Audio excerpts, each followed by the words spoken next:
수천 년 전에 있었던 한 어린 왕의 개혁 이야기가 오늘을 사는 우리 삶에 아주 강력한 메시지를 던져줄 수 있다면 어떨까요? 역사를 바꾼 한 권의 책, 그리고 그 책 때문에 완전히 뒤바뀐 한 사람의 마음에 대한 이야기, 지금 바로 시작해 볼게요. 와, 정말 상상하기조차 힘든 일이죠. 그런데 오늘 이야기의 주인공 요시야는요, 진짜로 겨우 8살의 한 나라의 왕이 됐어요. 그리고 바로 그 어린 왕이 이스라엘 역사상 가장 위대한 개혁의 불꽃을 일으키게 됩니다. 성경은 요시야 왕을 이렇게 평가하는데요. 마음과 뜻 그리고 힘을 다해서 하나님을 사랑하라. 이 쉐마 이스라엘의 명령을 정말 온몸으로 살아낸 왕이었다는 거예요. 그 전에도 그 후에도 이런 왕은 없었다. 이런 최고의 칭찬인 거죠. 자, 그런데요. 이렇게 대단한 평가가 무색할 만큼 요시야가 물려받은 나라는 정말 최악이었어요. 온갖 우상과 죄악으로 그냥 가득 차버려서 말 그대로 거대한 쓰레기통 같았다고 할까요? 정말 절망적인 현실을 마주해야만 했습니다. 아니 도대체 어떻길래 그러냐면요. 할아버지인 므낫세 왕이 무려 50년 동안이나 나라를 다스리면서 온 나라를 우상 숭배의 소굴로 만들어버렸어요. 거룩해야 할 하나님의 성전 안에 떡하니 우상을 세우는 건 기본이고 심지어 자기 아들을 불태워서 제물로 바치는 그런 끔찍한 일까지 저질렀다니까요. 아버지 아몬도 똑같은 길을 걷다가 결국 신하들한테 암살당하고 말았죠.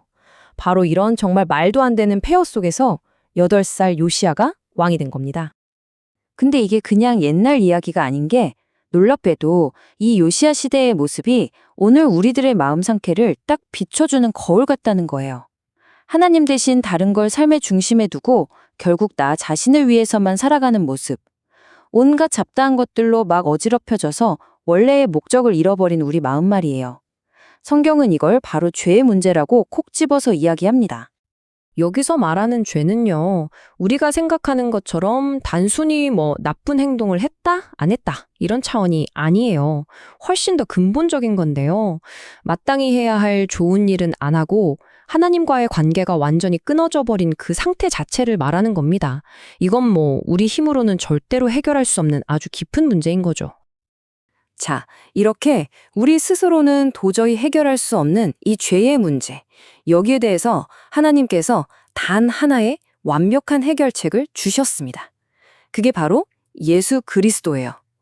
우리가 받아야 할 그 모든 벌을 예수님이 대신 짊어지고 십자가에 달리신 거죠. 바로 이 사건을 통해서 하나님께로 다시 나아갈 수 있는 새로운 길이 활짝 열리게 된 겁니다. 자, 그럼 다시 요시야 이야기로 돌아와 볼까요? 이 깊고 깊은 어둠 속에서 어린 왕 요시야가 정말 놀라운 결단을 내립니다. 바로 자기 할아버지, 아버지와는 완전히 다른 길, 오직 하나님 한 분만 섬기는 삶을 살겠다고 마음을 먹은 거예요. 그가 왕이 되고 18년이 지났을 때였어요. 낡고 허물어진 성전을 막 수리하고 있었는데 진짜 충격적인 사건이 하나 터집니다. 무려 60년 동안 그 존재조차 까맣게 잊힌 채 먼지 속에 파묻혀 있던 하나님의 율법책이 발견된 거예요.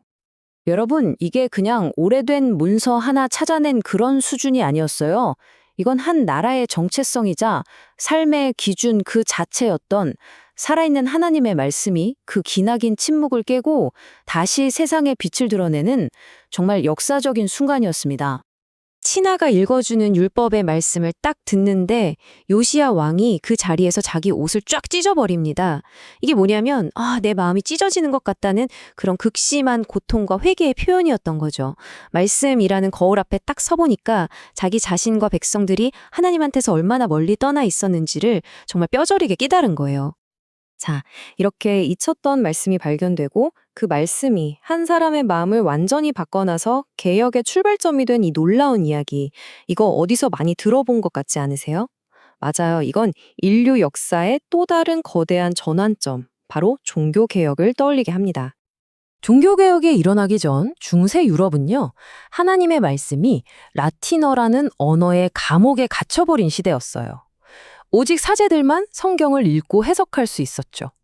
그러니까 평범한 사람들은 그냥 사제들이 하는 말에 전적으로 의존할 수밖에 없었던 거예요. 말씀이 사라진 곳에는 어김없이 부패가 싹트게 마련이죠.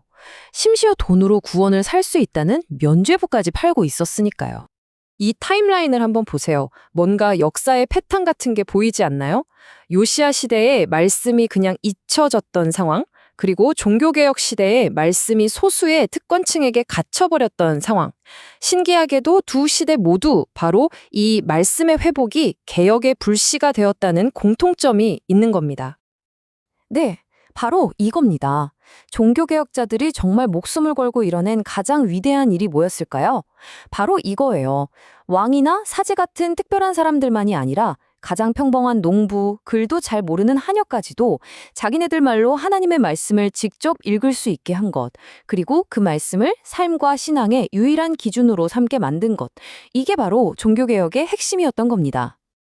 자, 그렇다면 이 모든 옛날 이야기가 21세기를 살아가는 우리에게 도대체 무슨 의미가 있을까요? 이건 그냥 그랬구나 하고 넘어갈 과거의 기록이 아니에요.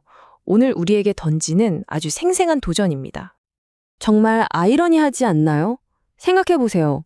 과거에는 사람들이 목숨을 걸고 지켜냈고 평생 한 번 만져보는 게 소원이었던 그 성경. 이제는 우리 손에 있는 스마트폰 터치 한 번이면 바로 펼쳐볼 수 있는 그런 시대잖아요. 그런데 우리는 과연 그 엄청난 가치를 제대로 알고 또 누리면서 살고 있는 걸까요? 요시야는 말씀을 듣고 그냥 아이고 우리가 잘못했구나 하면서 옷만 찢고 끝나지 않았어요. 그는 행동으로 보여줬죠. 나라 구석구석에 있는 모든 우상을 다 때려 부수고 백성들과 함께 이제부터 우리 말씀대로 살자 약속하면서 삶 전체를 뜯어 고쳤습니다. 우리도 마찬가지예요.